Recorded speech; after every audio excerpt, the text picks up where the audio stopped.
ಎಲ್ರಿಗೂ ನಮಸ್ಕಾರ. ಕೆ ಇಯಿಂದ ಇನ್ನೂ ರಿಸಲ್ಟ್ ಬರಲಿಲ್ಲ. ಕೆ ಸೆಟ್ ರಿಸಲ್ಟು ಇನ್ನೂ ಬರಲಿಲ್ಲ. ಕೆ ಸೆಟ್ ರಿಸಲ್ಟ್ ವಿಳಂಬ ಆಗ್ತಿದೆ, ಯಾಕೆ, ಏನಾಗಿದೆ ಅನ್ನೋ ಮಾಹಿತಿಯನ್ನು ಈ ವಿಡಿಯೋದಲ್ಲಿ ನಿಮಗೆ ಹೇಳೋಣ ಅಂತ ನಾನು ವಿಡಿಯೋವನ್ನು ಮಾಡ್ತಿದ್ದೇನೆ. ವಿಡಿಯೋವನ್ನು ನೋಡ್ತಿರೋರು ವಿಡಿಯೋವನ್ನು ಸ್ಕಿಪ್ ಮಾಡದೆ ಪೂರ್ತಿಯಾಗಿ ನೋಡಿ.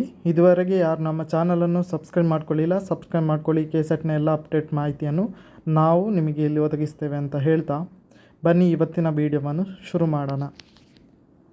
ಕೆ ಇಯಿಂದ ಇನ್ನೂ ರಿಸಲ್ಟ್ ಬಿಟ್ಟಿಲ್ಲ ಅಂತ ಕೆ ಇ ಅವರಿಗೆ ಕಾಲ್ ಮಾಡಿ ಕೇಳಿದಾಗ ಕೆ ಇಯಿಂದ ಒಂದು ಮಾಹಿತಿ ಬಂದಿದೆ. ಮಾಹಿತಿ ಏನಪ್ಪ ಅಂದರೆ, ಅವರ ಮುಂದೆ ಯಾವುದೇ ನಿಖರವಾದ ಡೇಟ್ ಇಲ್ಲ, ಯಾವುದೇ ಕನ್ಫರ್ಮ್ ಡೇಟ್ ಅವರಿಗೆ ಕೊಟ್ಟಿಲ್ಲ. ಇನ್ನು ಈ ವೀಕಲ್ಲಿ ಬಿಡಬೇಕು ಅಥವಾ ಯಾವ ವೀಕಲ್ಲಿ ಬಿಡಬೇಕು ಅನ್ನೋ ಮಾಹಿತಿ ಅವರಿಗೂ ಇಲ್ಲ.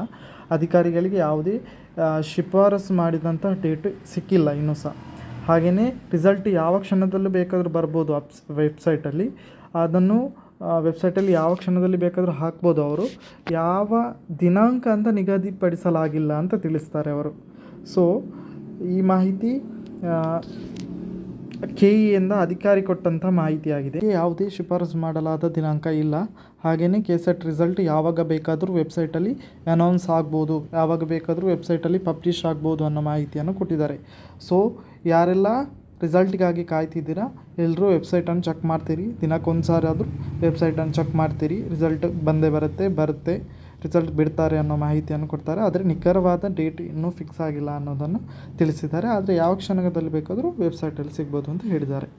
ಇದು ಇವತ್ತಿನ ಮಾಹಿತಿ. ಈ ಮಾಹಿತಿ ಇಷ್ಟ ಆಗಿದರೆ ಲೈಕ್ ಮಾಡಿ, ಶೇರ್ ಮಾಡಿ, ವಿಡಿಯೋವನ್ನು ನಿಮ್ಮ ಫ್ರೆಂಡ್ಸಿಗೂ ಶೇರ್ ಮಾಡಿ, ನಮ್ಮ ಚಾನಲ್ಗೆ ಸಬ್ಸ್ಕ್ರೈಬ್ ಆಗಿ ಅಂತ ಹೇಳ್ತಾ ಎಲ್ರಿಗೂ ನಮಸ್ಕಾರ.